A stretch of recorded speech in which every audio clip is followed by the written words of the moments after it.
నచ్చకపోయినా మీకు ఈ వీడియోలో తీసుకొస్తున్నటువంటి అంశం థంబ్నెయిల్లో పెట్టిన విధంగా గ్రూప్ 3 సర్వీసెస్ ఏంటి, గ్రూప్ 3 ఏ ఓరియంటేషన్లో ప్రిపేర్ అయితే బాగుంటుంది, ఇప్పుడు ప్రస్తుతం ఉన్న సమయానికి గ్రూప్ 3 నోటిఫికేషన్ వచ్చే సమయం వరకు ఈ మధ్యకాలం కొంత వ్యవధి ఎక్కువగా ఉండే అవకాశం ఉంది. కాబట్టి ఏ ఓరియంటేషన్లో ఏ విధానంలో ప్రిపేర్ అవుతే మీరు గ్రూప్ 3ని అప్రోచ్ అయ్యే అవకాశం ఎక్కువగా ఉంటుంది. ఇంకా పిఎస్లో ఉన్నటువంటి ఇప్పుడు ఏదైతే జూనియర్ పంచాయత్ సెక్రటరీ సక్సెస్ అయినటువంటి అభ్యర్థులు కావచ్చు, ఫెయిల్యూర్ అయినటువంటి అభ్యర్థులు కావచ్చు, మీలో ఉన్నటువంటి సక్సెస్ అయినటువంటి అభ్యర్థులు అయితే ఇంకా మళ్ళీ మాకు అపాయింట్మెంట్ ఇస్తారా ఇవ్వరా అనేది మీ ఆలోచన శక్తిని బట్టి ఉండదు. కాబట్టి ప్రభుత్వాలు ఏం నిర్ణయం తీసుకుంటే ఆ నిర్ణయానికి అనుగుణంగా ముందుకు పోవాల్సిన అవసరం ఉంటుంది. అదేవిధంగా సెలెక్టెడ్ కానటువంటి అభ్యర్థులు ఎందుకు సెలెక్ట్ కాలేదో రెక్టిఫై చేసుకొని ఎందుకు ఏ ఓరియంటేషన్లో ప్రిపేర్ అయితే ఇంకా మంచి ఉద్యోగాలను చేరుకునే అవకాశం ఉందో ఆ ఓరియంటేషన్లో ఆలోచిస్తే బాగుంటుంది. ఇంకా దానికి సంబంధించి లీగల్ ప్రొసీజర్ ఏదైనా ఉంటే అది ఆల్రెడీ కోర్టు దాకా వెళ్ళినట్టు సమాచారం కాబట్టి అది ఎలాగో మూవ్ అయ్యే అవకాశం ఉంటుంది. ప్రధానంగా ఈ విషయంలో దీనికి సంబంధించి ఏదైతే జేపీఎస్ వివాదం ఉందో ఆ విషయంలోకి నన్ను మాత్రం లాగొద్దు. నేను జస్ట్ మీకు అందరూ కూడా సక్సెస్ కావాలని కోరుకునేటటువంటి అభ్యర్థి. నేను కూడా మీకు మీరందరూ కూడా మంచి జరగాలి, మీ అందరికీ ఉద్యోగాలు రావాలని కోరుకునేటటువంటి అభ్యర్థిని. నన్ను ఒకవైపు బాసటగా ఉండమని మాత్రం ఎవరు ప్రోత్సహించొద్దు. ఏదైతే గ్రూప్ 3లో చెప్తున్నామో గ్రూప్ 3 సర్వీసెస్ సంబంధించి అయితే కొన్ని వీడియోలో మాత్రం గ్రూప్ 3 సర్వీసుల్లో ఏఎస్ఓ ఉన్నట్టు కూడా ఇవ్వడం జరిగింది. అంత మాత్రం దానికి వీడియోలను తప్పుపట్టాల్సిన అవసరం లేదు. ఎందుకంటే ప్రాథమిక దశలో తెలంగాణ ప్రభుత్వం ఏదైతే ఉందో వాళ్ళు ప్రాథమిక దశలో గ్రూప్ 3లో ఏఎస్ఓ లాంటి ఉద్యోగం అంటే అసిస్టెంట్ సెక్షన్ ఆఫీసర్ ఏదైతే లెజిస్లేచర్ సబ్ సర్వీస్ లేదా సెక్రటేరియట్ సబ్ సర్వీస్ లేదా law department secretariat sub service ఏదైతే ఉందో ఈ 3 అంటే assistant section officer secretariat sub service ఒకటి, assistant section officer legislature sub service ఒకటి, assistant section officer law department secretariat sub service ఒకటి. ఇవన్నీ కూడా వాస్తవానికి గ్రూప్ 3లో ఉన్నట్టుగా కొన్ని వీడియోల్లో వెళ్తుంది. కానీ అవి ప్రాథమిక దశలో తెలంగాణ ప్రభుత్వం గ్రూప్ 3లో పెట్టినప్పటికీ ఒక 1 or 2 monthsలో మళ్ళీ నిర్ణయం తీసుకొని వీటిని గ్రూప్ 2లో పెట్టి ఆల్రెడీ గ్రూప్ 2లో కూడా ఉద్యోగం భర్తీ చేయడం జరిగింది. కాబట్టి ఆ ఉద్యోగం ఏదైతే ఉందో అది గ్రూప్ 3లో ఉండిగా భావించాల్సిన అవసరం లేదు, అది గ్రూప్ 2లో ఉంది. అవి కాకుండా ఏదైతే senior accountant, auditor, senior accountant, senior auditor, అదేవిధంగా assistant auditor, typist cum assistant అంటే కొన్ని డిపార్ట్మెంట్ ఏ విధంగా అంటే సెక్రటేరియట్ సబ్ సర్వీస్ ఒకటి, లెజిస్లేచర్ సబ్ సర్వీసు దాంట్లో టైపిస్ట్ కమ్ అసిస్టెంటు, అదేవిధంగా finance department assistant cum sub service ఒకటి, assistant cum sub service law department, చాలా హెడ్ ఆఫ్ ద డిపార్ట్మెంట్స్లో హెచ్ఓడి డిపార్ట్మెంట్ ఏదైతే కొన్ని శాఖలకు సంబంధించినాయో వాటికి హెచ్ఓడి అంటే హెడ్ ఆఫ్ ద డిపార్ట్మెంట్ ప్రధాన కార్యాలయం ఉన్నాయో అందులో ఉన్నటువంటి జూనియర్ అసిస్టెంట్లు, ఈ విధంగా ఇవన్నీ కూడా గ్రూప్ 3 సర్వీస్లో భాగంగా చూసుకోవాల్సిన అవసరం ఉంది. గ్రూప్ 3 సర్వీస్లో భాగంగా వీటిని అయితే గ్రూప్ 4 జూనియర్ అసిస్టెంట్కు గ్రూప్ 3 జూనియర్ అసిస్టెంట్కు ఉన్నటువంటి తేడా ఏంటంటే హెచ్ఓడీలలో ఉన్నటువంటి గ్రూప్ 3 జూనియర్ అసిస్టెంటు మీరు ఎప్పుడైతే సెలెక్షన్ అవుతారో ఆ తర్వాత తొందరగా మీరు ప్రమోషన్స్ తీసుకొని భవిష్యత్తులో ముందుకు పోయే అవకాశం ఉంది. దాదాపుగా గ్రూప్ 2 స్థాయి అధికారులు పొందేటటువంటి ఉన్నత పదవులు కూడా ఇందులో పొందడానికి ఆ ప్రమోషన్ వెసులుబాటు అనేది ఉంది. సో గ్రూప్ 3 జూనియర్ అసిస్టెంట్ అనేది ఆ ఓరియంటేషన్లో మీరు ఆలోచించాల్సిన అవసరం ఉంది. విఆర్ఓ దాంతో పోల్చినప్పుడు గ్రూప్ 4 జూనియర్ అసిస్టెంట్ ఎంత బాగుంటుందో అదేవిధంగా గ్రూప్ 4తో పోల్చినప్పుడు గ్రూప్ 3 జూనియర్ అసిస్టెంట్ అంతకంటే బాగుంటుంది, ఎక్కువగా బాగుంటుంది. ఈ ఓరియంటేషన్లో ఈ జూనియర్ అసిస్టెంట్ని ఆలోచించాల్సిన అవసరం ఉంది.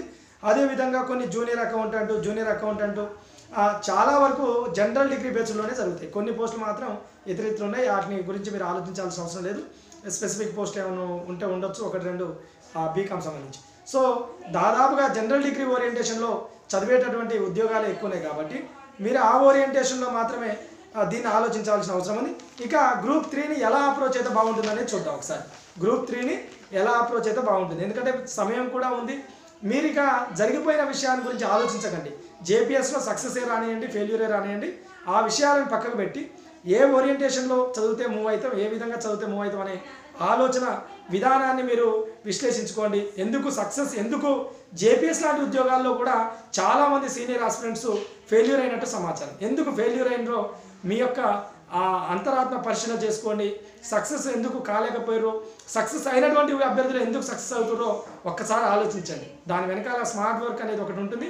దాన్ని ఆ సైంటిఫిక్ అప్రోచ్మెంట్ ఏదైతే ఉందో, శాస్త్రీయ దృక్కోణం ఏదైతే ఉందో దాన్ని అవలంబించాల్సిన అవసరం ఎంతైనా ఉంది. మీరు ఆ ఓరియంటేషన్లో ఆలోచన చేయనప్పుడు కొంత వైఫల్యాలు ఎదుర్కొనే అవకాశం ఉంది. ఇక చూడండి, గ్రూప్ 3 విధానం అనేది ప్రధానంగా 3 రకాలుగా ఉంది. గ్రూప్ 3 విధానం 3 పేపర్లుగా ఉంది. 150, 150, 150 అంటే 450 మార్క్స్ తోటి మీకు గ్రూప్ 3 అనేది ఉంది.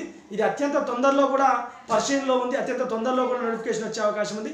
2012 నుంచి ఇప్పటి వరకు భర్తీ చేసినటువంటి వెసులుబాటు లేదు కాబట్టి అలా అక్కడ ఉన్నటువంటి రిటైర్మెంట్స్ కావచ్చు, అంతకుముందు ఉన్నటువంటి ఫైనాన్షియల్ అప్రూవల్స్ కావచ్చు, చాలా వేకెన్సీస్ ఉన్నాయి కాబట్టి మీరు దీనివైపు చదివే ప్రయత్నం చేయండి. అయితే గ్రూప్ 3లో ప్రధానంగా 3 పేపర్లు 450 మార్కులకు 3 పేపర్లు ఉన్నాయి.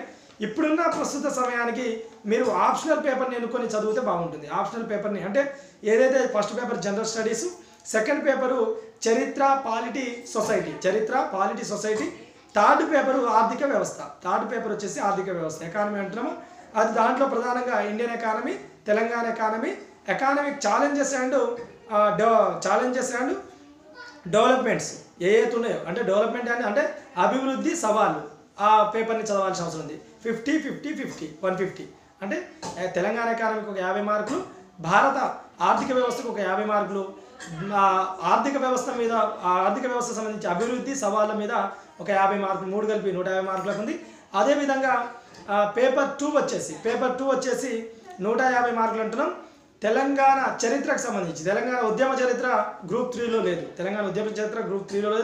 తెలంగాణ చరిత్రకు సంబంధించి 50 మార్క్స్. అయితే తెలంగాణ రాష్ట్ర ఏర్పాటు అనేది కూడా ఈ చరిత్రలో కొంత భాగంగా ఉంది.